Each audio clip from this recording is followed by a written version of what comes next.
The idea of the ego structure is basically this. It is simply for the purpose, its really only job is simply for the purpose of keeping you focused as a physical personality in your physical reality experience. That's its job. It's just to focus you in physical reality.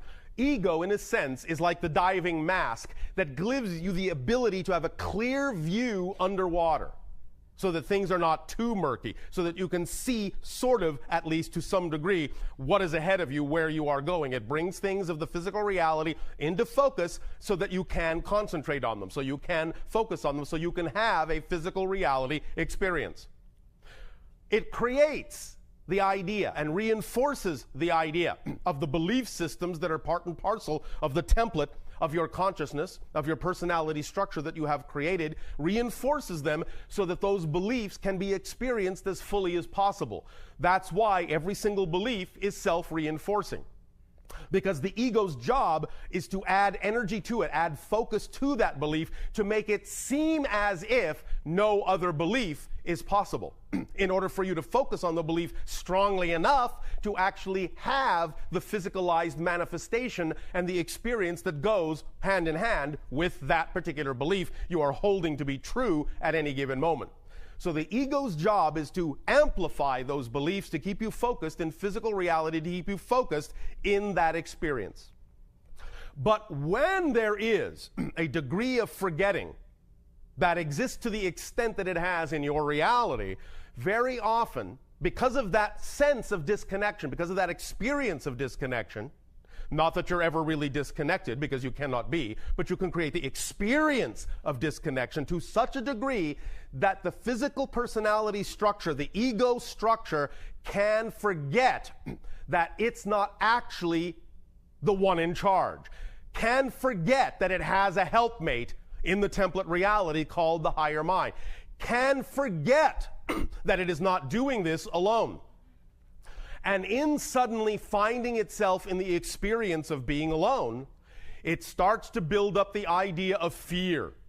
It starts to reinforce belief systems in a way that perpetuates its existence beyond the necessary level that it is actually required to generate for its continued existence. It starts to think that if it is all there is, then it's in charge of everything. The burden and the weight of the world is on its shoulders. The responsibility for everything that happens in your physical reality is up to the ego structure, and it starts to take on that job when it is not built for that job.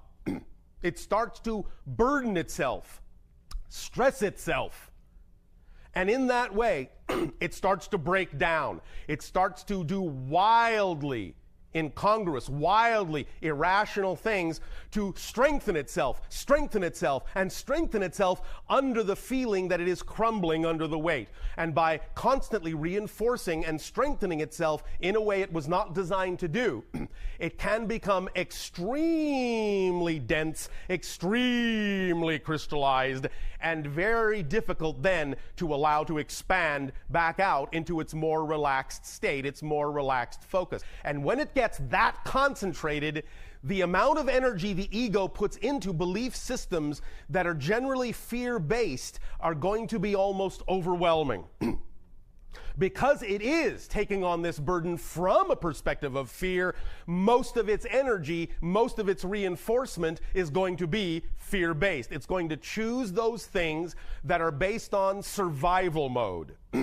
It's going to reinforce itself with the idea that it must survive at all costs at this concentrated level. Otherwise, your life will end. It will be annihilated. The personality will dissolve.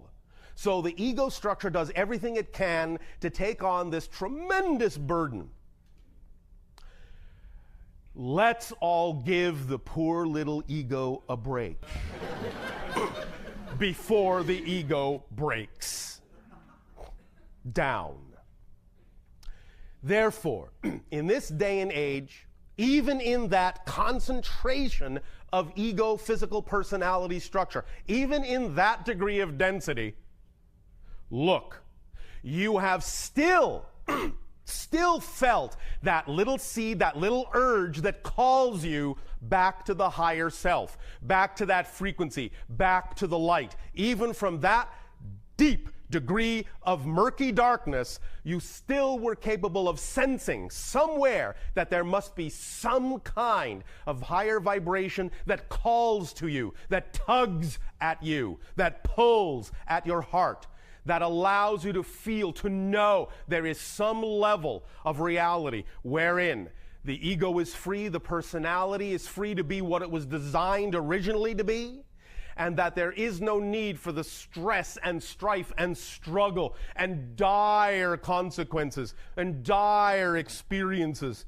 that the ego has for thousands of years on your planet sought to perpetuate in generation after generation after generation, constantly be reinforced and reinforced from generation to generation to generation. Now is the timing that you have finally gotten to the point where the light is bright enough, where enough of you are seeking that light within yourselves, that you are adding that to the collective reality and giving each other better opportunities with your collective momentum to know that there is a level of reality, a level of yourselves, a level of your whole being that is more than capable of reconnecting with you, that you deserve to reconnect with and deserve to lighten your load, to lighten up on yourselves, take the load off, drop the baggage, and get on your way through life in an easy and effortless, creative manner. And this is the time and the age on your planet where you're now realizing that, so congratulations. Now, this is the reason we suggest you to read the book, The Higher Mind Calling, so that these ideas get cemented in your subconscious mind.